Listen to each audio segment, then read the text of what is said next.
Welcome to Resilient Minds 365, where we discuss the resilient stories of entrepreneurs, professionals, and students with mental illnesses to encourage you to strive, thrive, and live in abundance. I'm your host, Cleone Crawford.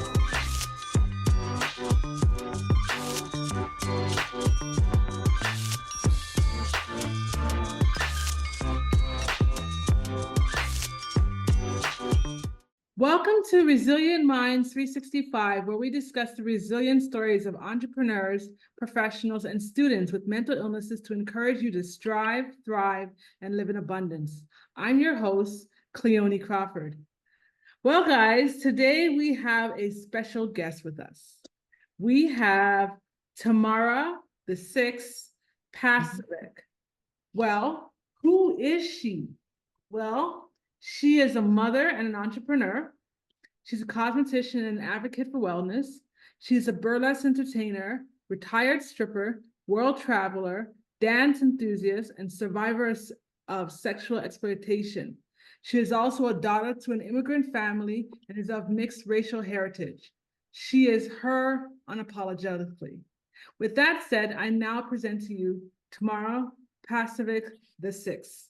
So, Tamara, tell us a little bit more about yourself. Thanks for being a guest on our show.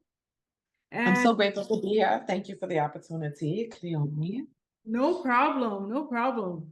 So, Tamara, tell us a little bit more about your profession, how you got started, why you got started, and what you're doing. Talk about the program that you're in to build your new business, and just talk about yourself and your Of profession. course, my pleasure. Yes. So me and Cleone actually met through the program. And as I was working through some of the blocks in my own entrepreneurship journey, I found through Instagram, actually, Cleone. Did you find Rise through Instagram? I've known about Rise from before, for years ago. Years ago, I've done Rise many years ago. So I've known about Okay, Rise for years now. nice. Yeah. Well, that's how I found about it. And I just clicked the ad. I know it's been around for a few years. It's been developing and evolving, and it's been a great honor and a pleasure to participate in it. We have women from all over Canada who are bringing their entrepreneurship journeys. Mine is one of a cosmetician. In 2013, I decided that I would start making soap, and I've been on a journey with that to date. And yeah, I'm really excited. Okay, cool. So you make soap. How did you start making soap? What was your inspiration? What brought you to that place saying, you know what, I'm gonna make some soap today? Right, right. I think I was really exhausted mentally from the vibe of like the makeup industry. So I'm very passionate about what I do, but I also had to separate myself from like the illusion. And for me, it was kind of a roots thing. So going back to like, oh, the dichotomy of the beauty standards. So I don't believe in like the artificial stuff, and that's really the prominent energies of makeup, but I'm more of like, you cannot be beautiful unless you have a clean heart. And I'm more of like, a lot of this is just marketing gimmicks. You just need soap and water to wash your face. Like, so, and I've always kind of struggled with skincare, just having like a better understanding of the functions of the skin. And I decided that this was something that I wanted to do. And I started in my kitchen and I blew up a lot of pots before I got it. And I read a lot of books and I watched a lot of YouTube tutorials. And it was away from the norm of like the beauty industry, but it was something that I believed in. Cool. Yeah. I think you had mentioned that your daughter had a skin condition. So, yes. Hmm. Can I tell you a little bit about that? Yeah, definitely. Okay, so this piece is very emotional for me. And I'll share with you. I have a daughter who is a blessing to my life. And when she was about 3 months old, she was illegally apprehended by Toronto police. She was set up by the Children's Aid Society My brother's daughter was involved because of her family's drug use, and my mother went down to ask if she could get a file to prove that she was applying for kinship, and she went down without a lawyer. And so they basically set her up to take away my child in Mhm. like a very strange turn of events. The lawyer there didn't like my family. She was a Jewish woman, and she just falsified documents, which restricted my child to be illegally apprehended. Children's Aid told police that they had a warrant. I had 3 police officers with guns in my house. I tried my best to speak to the papers, but they wouldn't let me. I asked the worker what she was doing. She wouldn't explain. And so the opportunity that my daughter's development had for safety was robbed of her at a very young age. Mm. Uh, and when I was able to, get her back, because it's good over evil, right?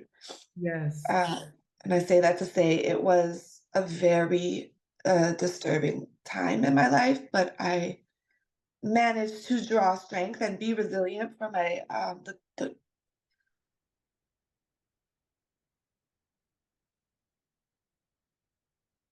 and so when I was able to get my daughter out of foster care, I just watched her health decline.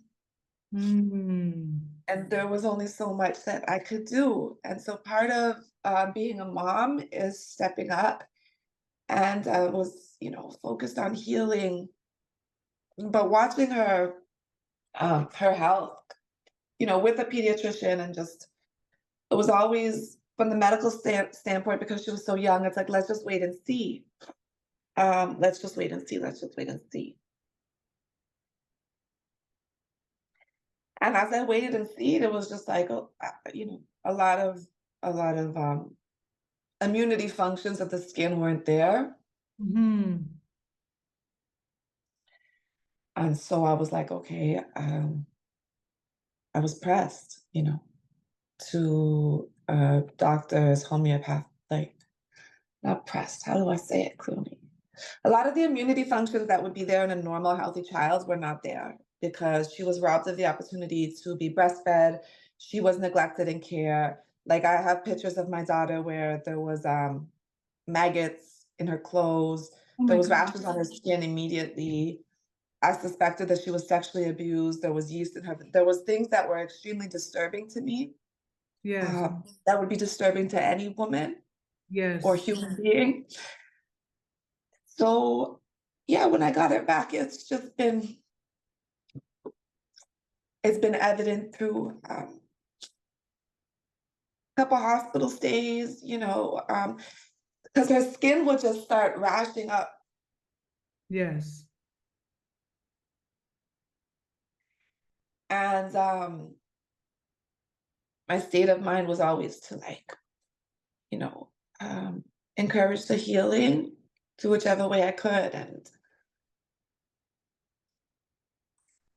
And so at one point I was just like, let me just make her stuff, you know, Mm. having the knowledge and the expertise of, the ingredients is that I had worked with before, goat's milk, olive oil, traditional African black soap, um, neem oil, like anything that I could do to promote the healing of her skin, because it was so bad. When your skin is like rashy or open, especially, any bacteria can fall into it Mhm. and make you sick, like bacteria, viruses, anything. Your skin is a protective organ, but because hers was constantly splitting and opening up, yeah, it was something that I was called to do. I think it was something that was powerful for me because it gave me the state of mind that, like, I have purpose in this. Yes. Yes. Definitely. You have to flip it, right? I feel like you cannot let the devil win. Like, you have to flip it. You have to. Is Gotta that, turn lemons into lemonade. come on now? That's right. Yeah. So I was given a lot of lemons and a lot of traumatic experiences, but been used to empower and create positive change in her life. So I've given her the tools that she can dialogue about her skin and how to feel safe with it. Mm-hmm. Yeah. Cool. Wow, that's a powerful story. Thank you very much for sharing. Thank you for sharing and being so vulnerable. I appreciate that. So, with that said, we're going to move to the mental health piece of this interview, which, yeah. So, the question I have for you is, what is your mental health diagnosis and when were you diagnosed? Okay, so I was not diagnosed with any type of mental health until my 2010. Okay. And my diagnosis at that time was actually mother-daughter conflict Hmm. with a traumatic stress disorder. So I went in to see a doctor. I told him about my life as much as I could. Mm-hmm. And yeah, I just learning to put a label on it gives you some hope, Yeah. right? Because you can look at other people's stories or you can look at the science behind it and understand. But in a broader context, I came to that diagnosis. I never would have gone to see a psychiatrist. Right. So I had become involved in children's aid, my first daughter, after having a fight with my mother. Um, for whatever reason, she called children's aid. And the woman who came to my door was abusive. She told me that she would take my daughter if I didn't follow her instructions. I followed her instructions to the T. And the next day, she called me a liar. She called Toronto police. They locked me in a room. My daughter was sleeping with my neighbor because we had lost our home to a fire. So I was homeless with a small child. And they took my daughter away. And my brain just didn't work after that. Like I couldn't. Process things. Yeah. I can understand that. That's challenging. It's very challenging. Wow. So my next question to you, so that's 2010 this happened to you. Tell us your mental health story of resilience. What did you have to go through? And how did you get through it? And how did you bounce forward? Well, I will tell you that I went through hell. I don't know what other way to say it. Like I went through hell. And at the time, my state of mind was this is not resilience. This is going to kill me. Of course. Because I'm a very principled woman Mhm. and I never really grasped the concept of like playing the game of life. So when you're dealing with children's aid, they have an immense amount of power and they know it and they wield it over you. And so I felt like my child was being dangled over me like a carrot. And it was like, if you want her, you have to do what we say. Yeah, And I was doing what they said and working with them to the obviously, like I didn't want my daughter to be a product of the system. of And course. so and it was just like initially it was somebody saying, well, they don't have any reason to have your daughter. And so then that hurts. But then they're keeping your daughter because I think I had an outburst in court. Yeah, I had an outburst in court, and the judge was like, okay, well, that's the reason that I need to say that you can't parent. And this was the same woman judge who had brought me into her courtroom 6 times and said, listen, I know you had a fire, but that doesn't mean that you're a bad mom. They shouldn't have your daughter. Like, what's going on here? Now, Mm, keep in mind at the time, I'm also homeless. I'm homeless. So that is a complex trauma in itself. of But now you course. intersect with a court process. So when that happens, I don't know if you know anything about the child welfare system, but they basically didn't have enough evidence to say that I was this terrible person, but they said that I was crazy, quote unquote. And so they kept my daughter for about 6 to 8 months. They worked with me, they gave her back. And then I was like, listen, I'm going on a vacation. This is the date that I'm leaving. This is the date that I'm coming back. And the worker somehow forgot to put it in her notes. And then it became treacherous because I was being accused of lying. And I was like, no, I'm not lying. You're lying. I can't do this. And like, it just, the sorrows that compounded one after the other, because like you're trying to live your life too, right? But you Mm-hmm. really can't because I mean, I couldn't. Like I said, I was not able to function. My daughter was illegally apprehended. At that point, I've never been involved with any um, system to that extent. And it was very scary, right? So I say all that to say I finally did get my home back, but then I had a lot of resentment towards my mother because she was the person who called. And what they did is they divide and they conquer. So they would play one against the other, right? So Right. your mom's saying that you're crazy, and to her it's like, well, Tamara's saying you're crazy, and it just so they reapprehended my daughter based on the fact that I was going to bring her to see her father in Bermuda, and so they couldn't find me in my house, and they put out APB, like my daughter's name is on CP 24. Oh And I no. got scared when I saw us on the news. I called my mom. I'm like, Mom, why is the news saying I'm missing? Like, I'm across the street. I don't understand what's going on. So back into court, I had to bring her to 23 division and surrender her to the foster care system. And for that point, my family was so broken and so divided. And I was like overwhelmed. And I was just like, you know what, just let my child go to my mom because clearly she's more stable Yes. or whatever the case may be. So yeah, I have a 15-year-old daughter who is my miracle. She's my world. And she doesn't know me too well. We don't have a relationship, and that's a big source of anxiety for me. But when you move into a space of healing, it's daily. Um, yeah. So it changes the way I look at people who are involved with child welfare. It changes the way I look at society in general and the Yeah. court system as well. But and so at the time I didn't feel resilient going through it. I feel like it was the loss of hope, but you have to learn that like how to replenish, I think. For me, that story was like, okay, so I chose to like go back to school. That's when I pursued cosmetology as a diploma program. I chose to examine my belief system. I chose to look at, who I allow into my energy as well. Right. Yeah. So you have two children? Is that what it is? Yeah. Wow. Okay. Okay. A 15-year-old and a 7-year-old. That's awesome. That's awesome. Right. Okay. So my next question to you is, what are three things you wish you had available when you were at your lowest point?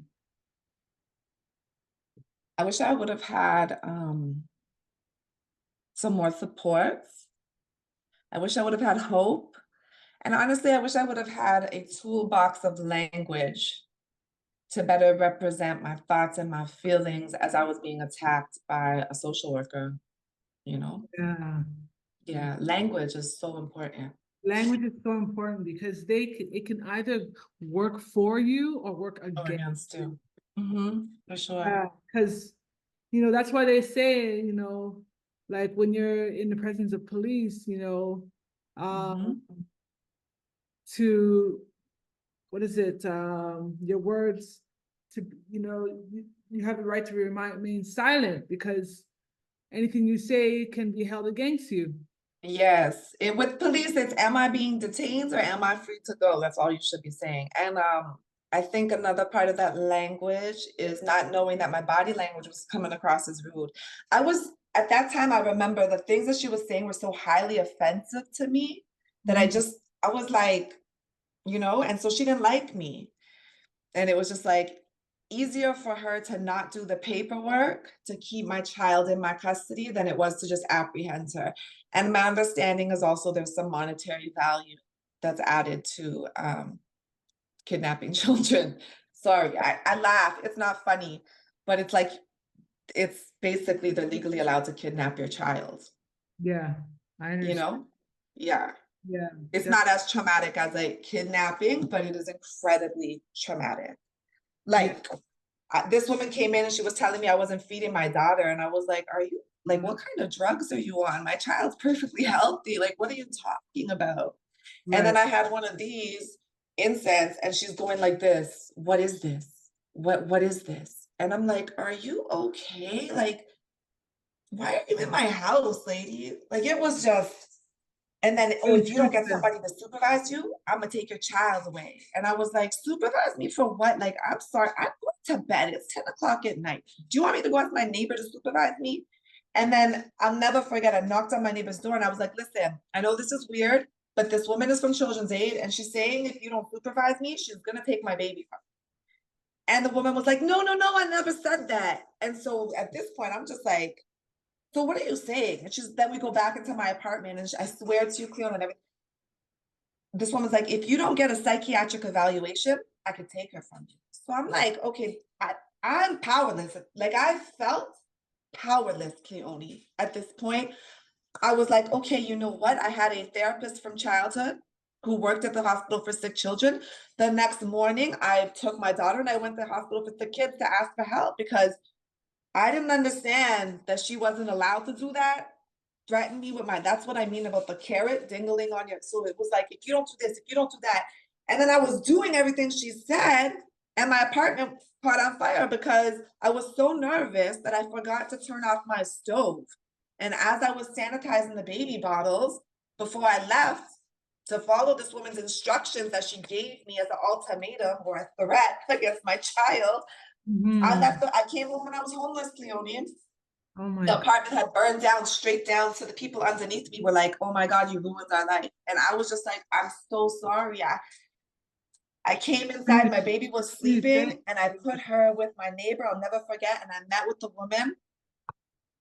And she was like, yeah, you're crazy. I'm taking your kid from you. And Toronto police locked me up in a room and I had to watch them. There was a window and I just, That's traumatic. yeah. I understand. I do. Because I actually been in a position with Children's Aid as well, where my son was taken away from me for a little while. And it's the most heart-wrenching thing to happen to you. But I'm glad he's home. He's back home in my I care. hope, I hope that they can somehow, the system can develop an understanding that you need to support. If there's a mom who really is, short of the ability to parent, Right. they're supposed to be providing the resources for her, Yes. and I hope that they can understand that because my state of mind or my feelings toward the situation is there's nothing more sanctified, nothing more holy than the family. And you Yeah. don't have a right to just split that up because you don't like somebody or you can't normalize their way of doing things or their cultural inferences or their values are different from yours. But also you know, there needs to be collective anger towards people who are just utilizing their power for me just for the wrong reasons. Yes. Yes. I agree. I agree. Because ultimately, these children who go in care, if you're not able to get your child back, Oh my gosh. Yeah. I've met children who've gone through the foster system. So you cannot tell me, That that's that it's tough. a successful system. I've met little girls who are prostituting at the age of 14 because nobody loves them. You understand? Yes. Yes. It's a serious epidemic and we don't speak about it. We don't shed light to it, and God bless the women who do need to say, have the time for their health and their well-being, for their mental health, to develop a plan, whether it be, through utilizing respite care. But ultimately, the family is so purposeful and it needs to be looked at through that lens. Like, don't just tear apart people's lives. Yeah. Definitely. Definitely. So my next question to you is, so what words of hope can you give to our listeners? What would you tell to someone who's been in your shoes? Take care of yourself, get to know spend time with yourself. Don't let people tell you who you are. Cultivate an identity. Mhm. Work with a purpose, I think, is a really strong moral. For me, a lot of people just go to work to pay the bills, and while I understand that, try to have purpose as much as I would say that's been enlightening to me on my journey and purpose. Cool. All right, that works. That works. So now we're going to do a little switch in our interview. As you can Yes. see, to the right of me, to the right of me, to the right of me. Oh, the music. Okay, yeah. Yeah, the music of my life, the book. As you can see, so the book is about my journey with music therapy and bipolar disorder. So my question to you is, what type of music do you like? Well, I have a very eclectic taste in music.